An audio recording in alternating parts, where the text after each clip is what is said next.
my Tineco Floor One S3, the original one, the one that Tineco sent me first off all those years ago when we first started demonstrating their alright machines. They are alright. This one is 5 years old, and I hate to say it, it's probably at the end of its specified design life. I don't quite agree with that. I think it should have many more years left in it. We have something physical that is broken and a couple of other things that I want to have a look at. And the only way to get to all that is to take the entire thing apart. So I thought I'd bring you along for the ride as we try and life reset my Tineco Floor One S3. Let's have a look.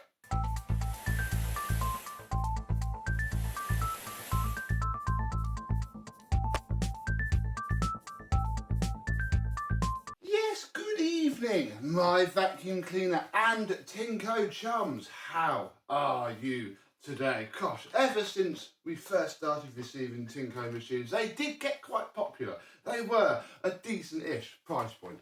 Problem is, they cannot escape the fact that there were many issues with their reliability. Lots of people complaining that things just don't last, and I can sort of believe that. We've had a couple of issues with this that I want to address. The first is that the motor seized up the other week. A little video here. Auto mode. Please restart or contact customer service. And I got that unstuck thanks to a little video that Mr. Hooverluck sent me, and it sort of worked okay. Then I saw, show you this in the Doom, we're going to have a better look at it anyway. That hose has split. My inner hose has done what all inner hoses do. And I've been having charging issues. That is quite a common problem. These little pogo sticks here are what sit on the dock, and I think mine are just a bit pushed in and worn. So we'll have a look at this first, and then we'll probably end up having a look at the dock to see if that is a problem too. So yeah, we have lots to do today, because ready to get to that hose, we have to strip the machine apart. I want to have a better look at the motor because I think it's all gunky and grimy inside of it, and it's probably what's causing it to throw lots of errors. The first thing that I need to work out how to do is take out this head, and I've got a feeling we have to start here. Here is a little poppy tab, and I think if I pop that little tab up and then try and slide it out, this is going to be the same sort of pivot that a lot of machines use.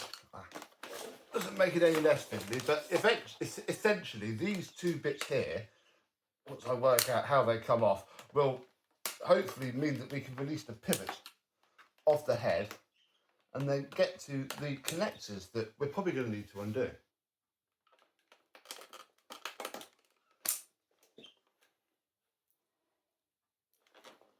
Those two off. This should pull out, and I'm hoping that we can see some connections. Oh, no.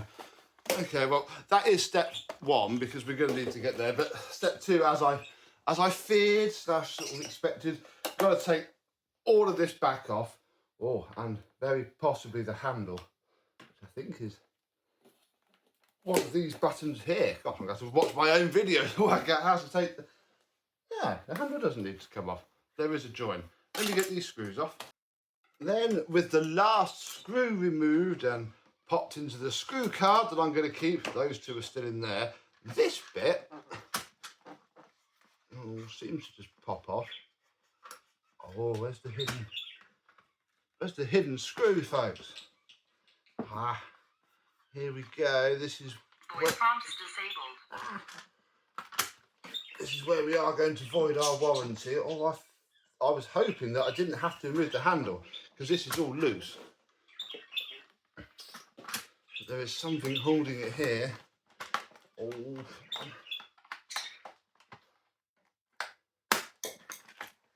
Oh, hang on. We're going to have to remove some of these screws. Let's try this middle one. Right, so all the ones on the back and then the one middle screw. Here we can start to see things. Here is the speaker that the machine talks through. No, it's not going to Voice prompts on. Yeah, there we go. So that's cool, and I think I can now start to see where the battery will go. So, more things to remove. I think I'm going to have to start from this side now and peel this bit away, and then we can see both sides. There's going to be a nap to this. We need to crack that nap. I think we're nearly there. I've now taken out these, well, 2 screws here and these 2 screws here. Which way it comes apart. Yeah, I don't think the top comes off yet. I think we get these out, and I'm hoping that this bit is set. It is, but can we get it out? 1, probably isn't how it's going to go back together. 2, there we go. Here is our power supply. And actually, what I want to do now, if I can find which side the locking tab is, I'm just going to take off the neutral from the battery. So this thing should now be dead, hopefully. I mean, I might take a photo in a minute and take the live off too. But yeah, here is the circuit board. Nothing we need to deal with is up here, annoyingly. Take our battery out. We need to go further down, but the problem is I've got to get into all of this. Actually, there are 5 screws underneath, so I guess maybe we didn't need to come up here yet. I guess we're going to start on there and try and separate this bit off so we can look at the hose. So I've got all these screws removed. I want to take off this set of charging pins. We might have a look at this in a minute on its own, but for now, this is a bit looser. Look, here we go. Yeah, completely split it. Right, well that's beginning to be helpful, but it's now less helpful because all the hose is running somewhere, but it's actually running under this removable panel here. Oh my gosh.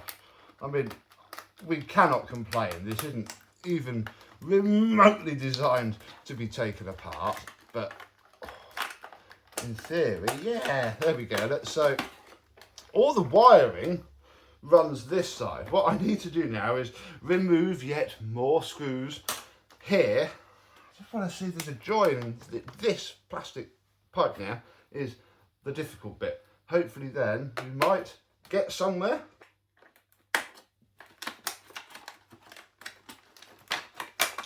Well, this entire front trim now comes off, and look at where I've just been, I wouldn't say abusing it, we have used it a lot, but where it just sits there when you can't clean it. Right, will you go out now, please?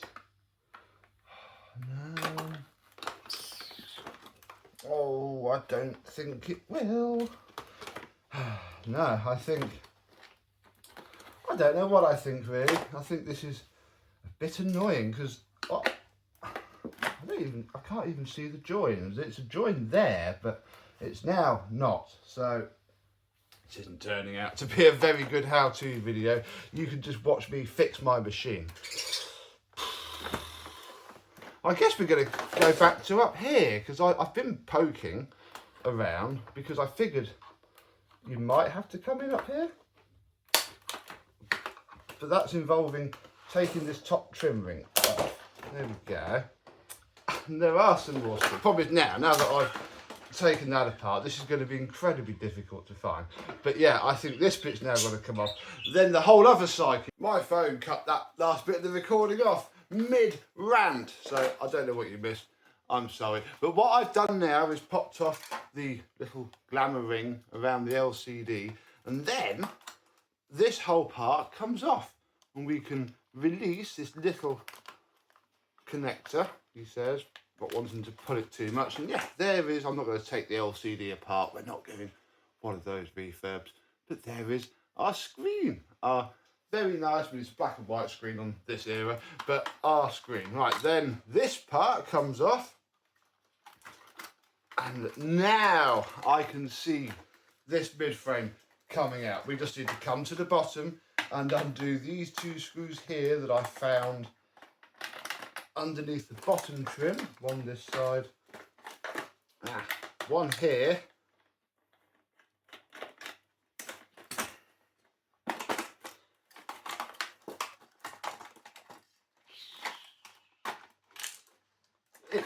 coming apart, but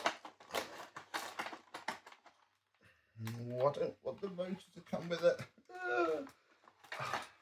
Oh, it is coming apart, but my goodness, it's still not really doing what I wanted to do. I was hoping that the motor would just stay in there. I don't want all this to come with me.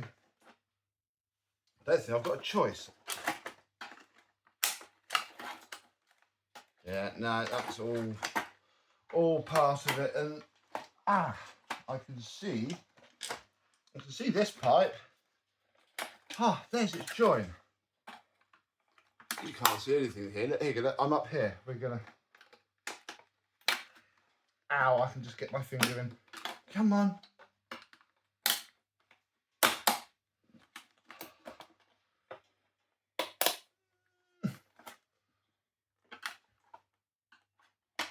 This really shouldn't be how you do it. I'm very sure that I'm doing this wrong. I think this isn't going to be a how-to video. This is just going to be a watch Becco fix his stuff. I think I've got to unplug this stuff, which isn't going to be, oh hello, too, well, it is going to be too helpful, but I'm going to take a flipping photo. Everything that I take out, this is going to have to turn into a full-on strip down now, because I think I've gone wrong. And yeah, because I think I've got to feed all the wires through so that I can take that bit out. This whole thing's got to come out, and I don't know what bit goes where. It's all labelled, but it's all labelled in its code. So I don't know what each bit of writing means. But it's just the other, and it keeps trying to fall apart. And I don't want to snap any wires. Oh, okay, well, you just come out. Hello, well that's a little bit handy then. You've ripped yourself out, that's fine. You haven't broken the connector. Wire number one. Oh my goodness, why don't we just do this? Look, I'm only... Should have done that 10 minutes ago. Yeah, I want to get to the motor. I've got to undo the motor wires. Well, there we go. We've learnt that. And with all of the wires removed, just really simply, like, you know, that's how, okay, that's fine. Like, it's how it's supposed to work. The back cover lifts nicely off. Oh my goodness. I also found this, look, this is its Wi-Fi board. It is just an ESP32, come on. Oh no, you can't focus on my hand. There we go. Expressive ESP Room 12. Badged by Tineco, but look, you can see all the pins, 3.3, RX, TX. It's how you flash them. What open firmware could you put on this thing? Right, we are now. Oh, there's our little sensor for our water. I don't want to snap this bit off. I just need to pull this pipe off somehow. Get it past its barb. And finally, the floor head is off. So yeah, I can't see how you wouldn't have to do this. I mean, you'd be quick and just take the wires out, flip it around. And we want to be here next anyway, because I want to have a look at our motor. So, no, really, we'll do the floor head in a minute, because we're here now. So we need to remove, is it just one screw? Oh no, there will be. No, there's going to be one screw here. Then I'm going to have to remove these two screws here, which I think I can just about get to. Then we should be able to pull this bit out, and we can work out why it did stall, because I think it's just filled up with gunky rubbish from where it foams up and gets into the motor. With those screws removed, we're just going to come out now. Ah yes, we'll just clipped into the side. There we go. I took the valve out. I took everything out because, I mean, gosh darn it, I can give this a bit of a clean now. Look, I can go and get all of the rubber seals nicely refreshed. It may as well all have a quick wash. We're not going full bore here, but yeah, I mean, whilst it's all out, why not? So the water comes in here. This is the little PCB that senses where the water flows so it knows when it runs out of water. How clever. Right, then there's some little poppy tabs here, which I'm probably going to end up snapping because they're very wide, very brittle, and again, very much not designed, sadly, to come apart. I can't imagine these things get repaired too much. Oh, wow. There is my motor. Look at the rust. Oh dear. This is what I had feared. As careful as I have been, the thing just doesn't help itself. The slightest little bit of foam just goes straight into the motor. And this is what happens. Yeah, I mean, it's spinning now. This is what Mr. Hooverlux was saying. It all just gets gunked up and just jams itself solid. That's what happens. I don't know how far apart we can go with this. It would be nice to get the whole motor out. You can buy new motors, but spoiler alert, I did get this one running again. I think if I can clean off all the rust and the crust, it might last. We're going to have this through till the bitter end, until it explodes. I influenced it to you. We're going to keep it running. Oh, okay, here we are. Take the next layer off. Oh, you're going to go through. Yeah. Here's the back of our motor. That's nice and dry. That's okay. I don't think this plastic bit comes off anymore though, especially not nowadays. I don't want to take that circuit board off now. That's not especially where we want to go. So I guess I'm just going to do a load of wire wheeling. I don't quite want to. I don't think it's going to be any worth taking that bit apart. I think that bit is stamped together. It certainly would be if it wasn't all rusty, but it is spinning. So if I can just clean it out and keep it spinning, it's probably going to be okay. But I can wash this. This will want a good wash because I can get all of the crud out that sits in there. Yeah, it's not been flooded out, it's just damp. Blimey, just damp. Wow, there we go. Right, now that we've got on that little side mission and I can clean all that up, I guess we best actually start to look at fixing this. And immediately, there we go. So this is the wire and the sensor, I presume, to check if it's standing up or similar. Or, oh no, it's the iLoop dirt. There's two little magnets in there. So that's your iLoop dirt sensor. Here we have the top of our hose. And spoiler alert, I think I'm going to remove every screw on the bottom of this because we're going to have to take the top off. So come back when we're going to crack the lid on the head. This part comes off first and reveals 4 more screws. This is the blade that cleans the buff, scrapes the worst of the gunk off of the brush roll. Then you get 4 more screws, and then, I don't know, this is a bit simpler now. Here is underneath. So we have our 2-layer shell, just like a shark. You can clip this off. I don't think they ever did different colour screws. So there is that. Right, we have the pumps down here. That makes a bit of sense. Doesn't really do much more than suck it down from the top. Then here is our brush roll motor. I would like to, get a bit closer to some of these, perhaps, see if we can open it up and check what the grease and the bearings are doing. Although this is actually where we need to go first.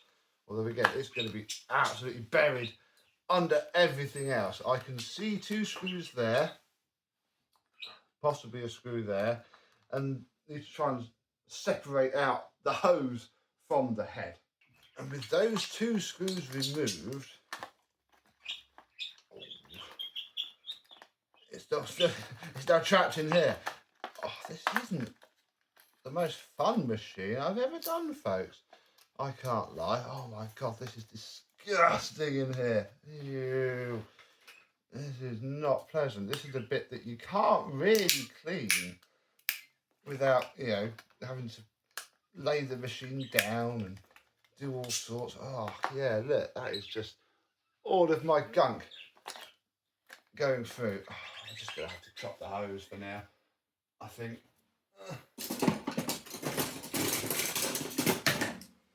I don't care, I just want it separated. Right, so this is the only reason we had to come into the flipping thing in the first place. And as much as, I mean, everywhere else is still a bit disgusting, which is a bit of a shame, but I think there's not a great deal more that I want to do to clean this up. I'm not looking for it to be spotless. Oh, the hose does unscrew, excellent. But it's such a tiny little hose, I don't even think our old friend, the Hoover Turbo Power 2 hose, is going to fit. I might actually have to order a hose off the internet and wait for it to arrive. But we'll get this old one out. There we go. And it does screw in. So there's our ends. Here's our split hose. Oh dear. Right, we'll come back to that when a hose arrives, because this can all stay apart for a fair bit. Do I want to go any further? I don't know. I was going to take this apart just because I want to check that it's not full of rust and gunk, and then I think my curiosity is satisfied. Inside of the back of this is spotless. You do have a belt on your Tineco Floor One S3. But yeah, that's spinning fine. We're not going to clean that. I'm going to tidy these bits up whilst I have it apart, but ultimately need to find a new hose, and then we can get that fitted and have this machine all back together. Okie dokie, we are back. I have ordered a hose. Yes, I probably should have done that before, but for you it's only going to be 2 or 3 minutes. For me, it could be 2 or 3 weeks. So, I'm going to put the head aside for the minute, and I think I've taken this pipe off. This is the pipe that came from the spine. I'm effectively going to assemble the entire top part of the machine, and then this bit we can get the wires in with just the back cover off.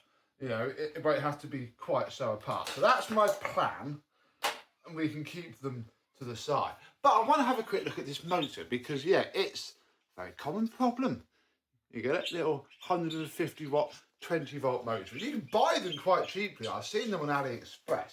And what Mr. Hooverlux effectively said is to spray a WD-40 in and with a cocktail stick move the fan, which did crack the rust off and certainly saved all of this. If it wasn't for the flipping hose going, probably wouldn't have needed to bother. But obviously the problem is just the rust. Probably should have made this out of, I would say plastic would have been fine for this. I don't often like to say plastic is a better idea than metal, but it's a little wet motor. It's not supposed to have dirt. So we're going to get the bench grinder out and, I don't know if I can show you, clean it up. Just to get the worst off. That's why I showed you the label, because it's now gone. And we'll get all the rust off and move on.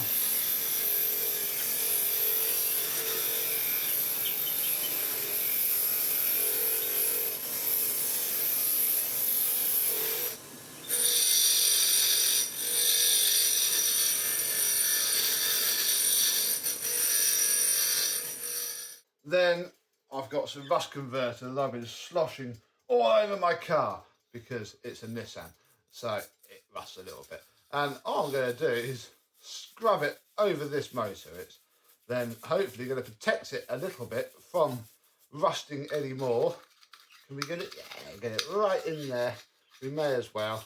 And effectively, that will do. That will hopefully stop it from, you know, going bad again. Just going to let that dry. It can look as ugly as it wants. That can dry, form a nice protective barrier so that when it happens again, because it does, it's annoying really. Even if you put plain water in the tank, if you clean something up that is foaming, up it goes. And then when you do a cleaning cycle, the machine must be empty, because if it fills up a bit more, that's when the foam wicks up through the filter. It's a bit of a pain really. Obviously people don't do that. I'm lax at it. I'm just able to take my machine apart and give it a good clean. So the next time you see this, This top bit will be back together. I'll probably do another video another day with some more actual steps. Treat this as just watching an idiot trying to fix something. And then we'll have to come back to this when we have the replacement hose.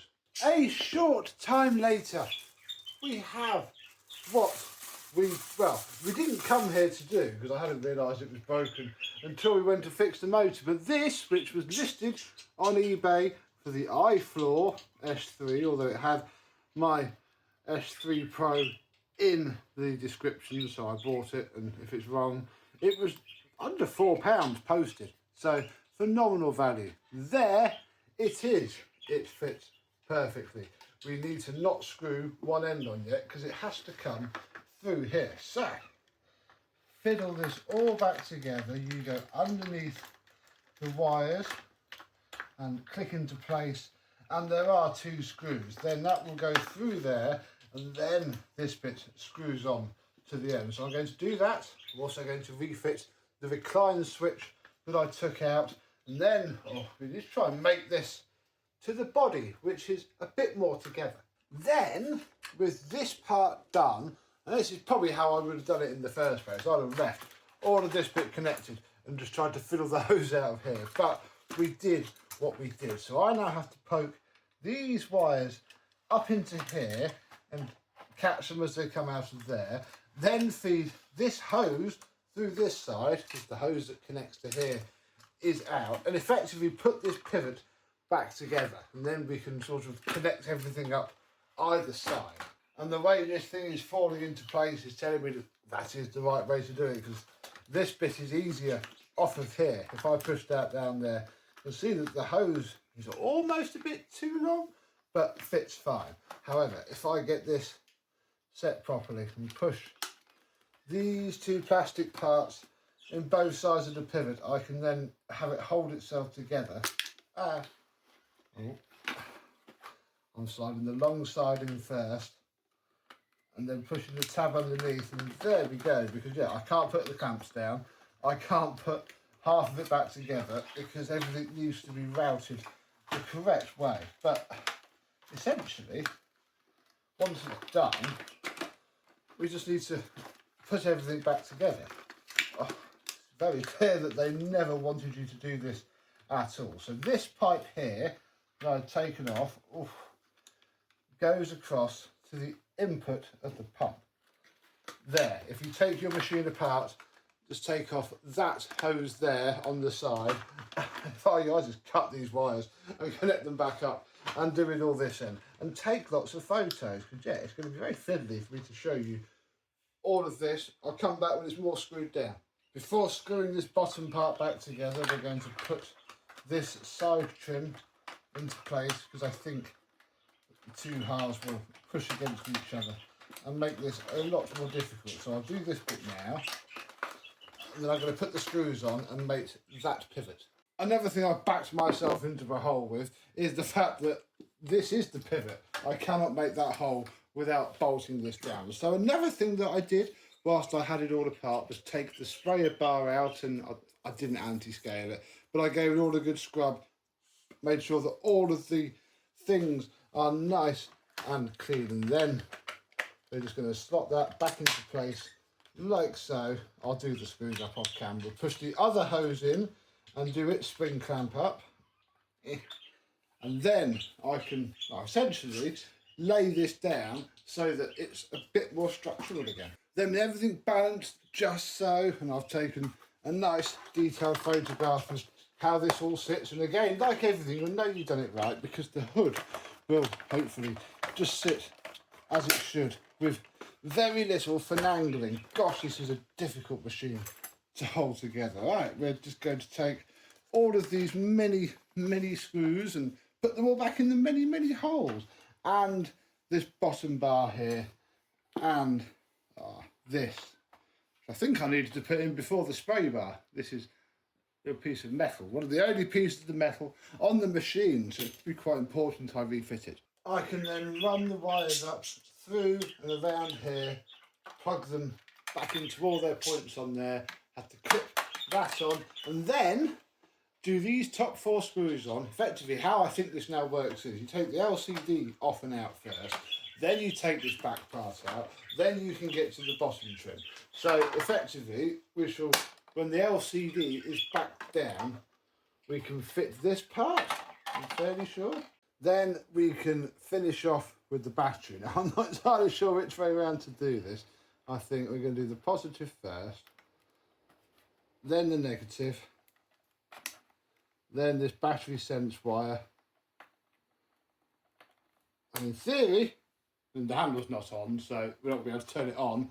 This thing is locked and loaded. I just need to push all of the connectors around so that it all sits back underneath wherever it needs to go. Yeah, that'll do. This way. Then we can fiddle our back mid-trim, I guess you could call this, back together. It's got a load of screws. Then it's these, which has some screws, and blimey, we are nearly ready to use my Tineco again. I'm not quite sure where this went. As you remember, it was just sort of run up the middle, so I'm not going to bother doing that. And I also need to fit this little bit of rubber to this part here to aid taking the handle back off. Here we go then, we are close to seeing if this machine is going to work once more. So, roller in, front plate on, like so. I'm going to put the very dry, because it hasn't been used in a very long while, bin in. I've just got some water in the clean water tank. Then we can fit the handle and see if this machine is going to turn on. Auto mode. Yeah, I haven't put the trim down. No! I think I know why that's not working. I probably left it unplugged. But we can see if the machine itself will work. The motor's running. It's spraying water. Yeah! And it's sucking it back up there.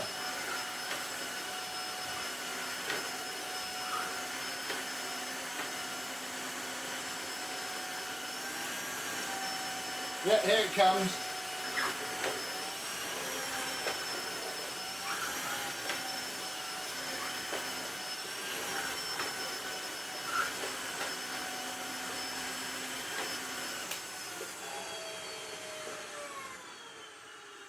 It is working. Well, I've cleaned this rubber blade. It's now flipping backwards and forwards, but there is water coming through the machine. Excellent. Let's just work out why the LCD isn't working. It is possible to get this off without taking the rest of the machine off. You just got to sort of help these little 2 back tabs out of here. And yeah, lo and behold, I hadn't plugged it in. It sits here. There's its Wi-Fi chip, little ESP32 type device. We need to click that into play. Oh wow, look, it's still turned on. Look, they're giving it an lobotomy. Open heart surgery. There we go. Pop that down there. Pop these 3 screws into place, and I think it's done. Charging test commenced. Auto detecting. Whether to run self-cleaning cycle. And it's still charging Please begin as well. self-cleaning cycle. Seems to charge fairly well too. That is very good.